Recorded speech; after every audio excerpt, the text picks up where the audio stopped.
Not all stories have happy endings, and sometimes the twists in legends don't go in favor of the hero at hand. Unfortunately, my friends, today our theory goes against the heroes we love so much and plays into the hands of the most villainous ones around. As the title suggests, yes, we will be theorizing and speculating at length about the possible death of Ezra Bridger, and further delving into a concept that isn't so far-fetched, a clone theory. But not just any clone theory, this one lends a hand to not only canon, but also to some very important pieces of legends as well. And don't worry, I've got you covered. I'll give context to the legends elements, and really any kind of deep lore that might need some extra explaining. But before we start today's theory, please hit that like button and subscribe button down below. And also don't forget to drop a comment at the end with your thoughts. Your engagement with my content not only lets me know what you like, but it also gives me a chance to continue connecting with even more awesome friends just like you. Before we get into the deep end of today's theory, we have to go back to how our heroes ended up on Peridea. As a quick refresher for those of you who may have not watched Star Wars Rebels, Ezra saves his friends and has a momentary victory over Thrawn, sending Thrawn and himself into hyperspace, with the Purgle to unknown places. Some years later, with no contact and a galaxy divided by war, Sabine and Ahsoka are able to inadvertently find Ezra and Thrawn, and for that duration, Ezra and Thrawn were seemingly stranded on the former godlike and apparently currently dead world of Peridea. So with our plot established and with death and circumstances that surrounded our hero Ezra, I have reasons and theories as to why I think the Ezra we've come to meet again, well, he may not be the Ezra we knew in Star Wars Rebels at all. The first part of our theory comes down to, well, conventional wisdom, as I like to call it. According to the informational tech Starship and Speeders, the Chimera, Thrawn's flagship, Ezra and Thrawn were aboard during their disappearance, well, it houses up to 37,000 Imperial personnel.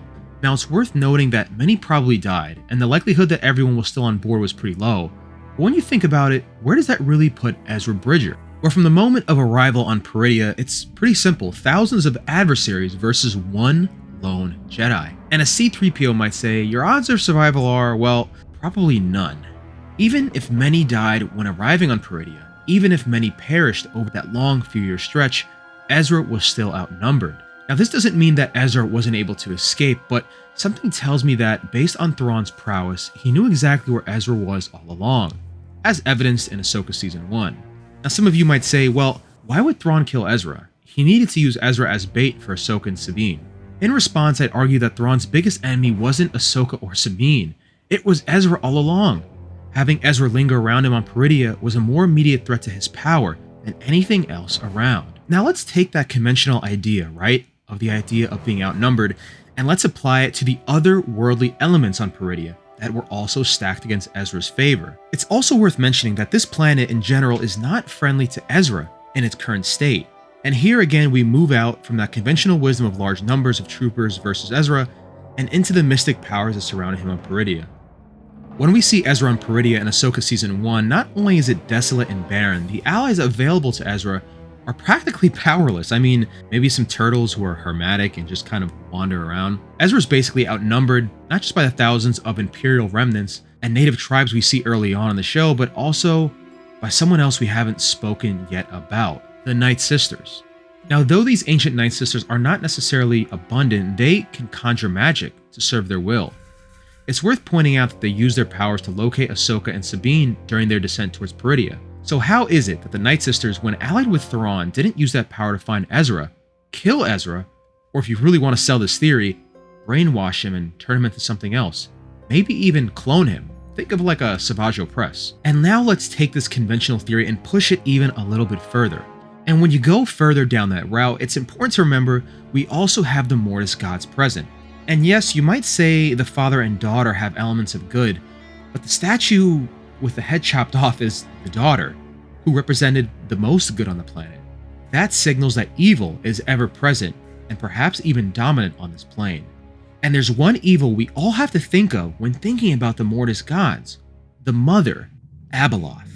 It's also worth noting that within Abeloth's character profile in Legends, she's a master manipulator, posing as others, luring them, bringing about her escape.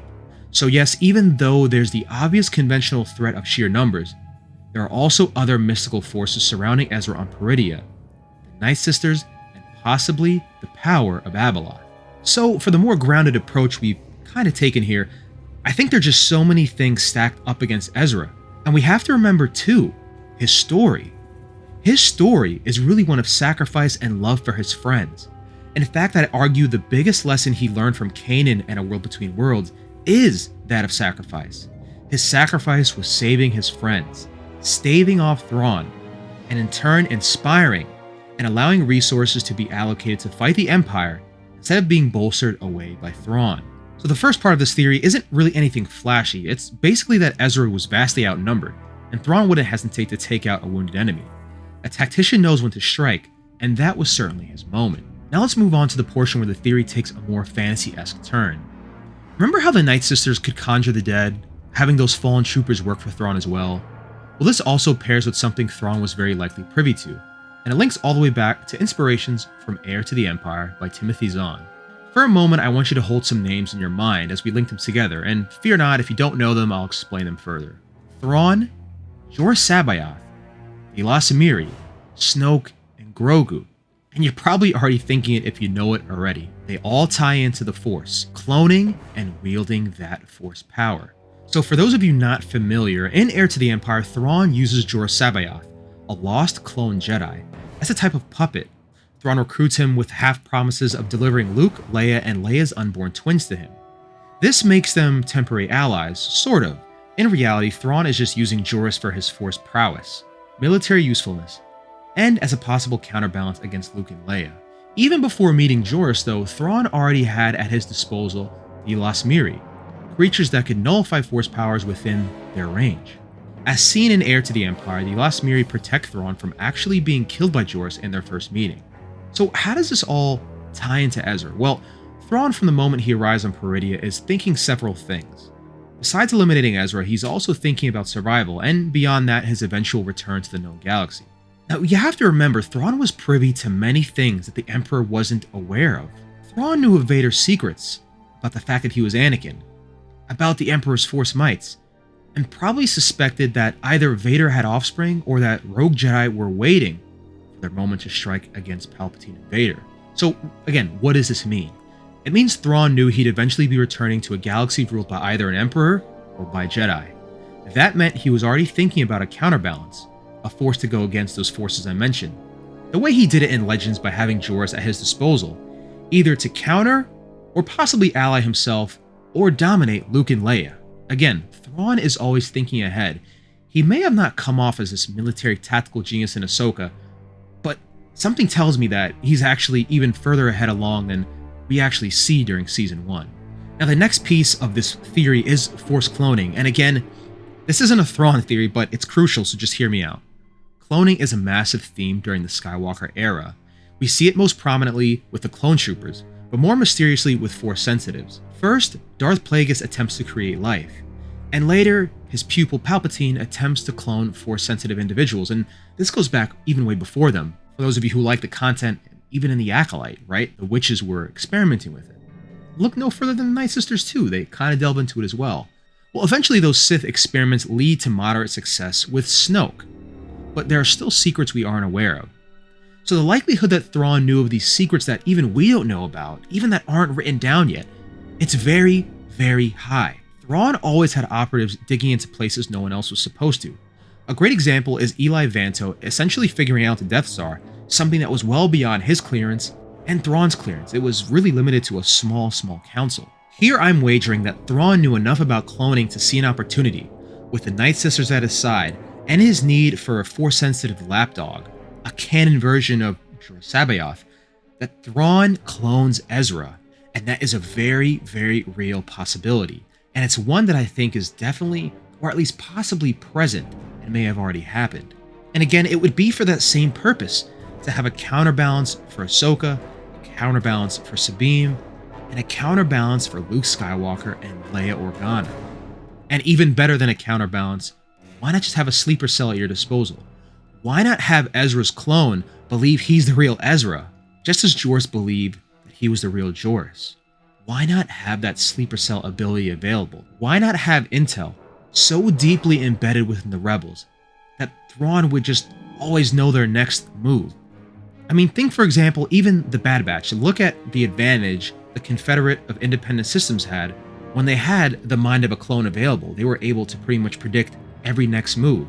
So instead of being one step ahead, why not just know exactly what your opponent is doing so you can be 2 steps ahead? And as we segue into the end of this theory, I just want you to look at something even more basic beyond being outnumbered, beyond the relations to legends. Let's just look at Ezra Bridger himself when we meet him again on Peridea. And when we do, Ezra, he's kind of like the same guy. He's happy, he's grown up a little bit, he's strong, he's powerful, and it almost seems a little too good to be true, at least if you ask me in my opinion. Even when Ezra learns about what happened in the known galaxy, right? There's that scene where he dissects everything with Sabine. He just seems kind of okay with it. Before he even speaks with Sabine on these issues, he simply embraces her. There's no panic in his eyes, no explanation about what he's been doing there, not a tear shed, and no real story about surviving Thrawn and his immediate rival on Peridea. Now, perhaps that happened off screen, but the moments in Ahsoka are pretty closely linked together.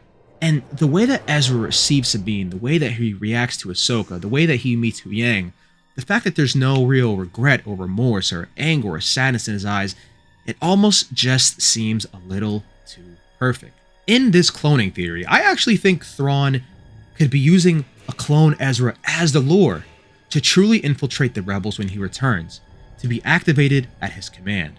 So it's a little bit more of a hunch, at least the last portion of this theory, but I think it's one that needs mentioning.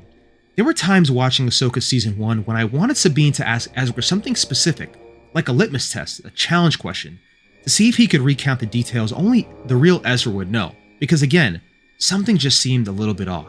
When you draw the parallel between Ezra, Joruus, Thrawn, cloning, the Force, and all the tactics at hand, it all really adds up to this one big theory of Ezra's death when arriving on Peridea, or at least being hunted on Peridea and eventually dying.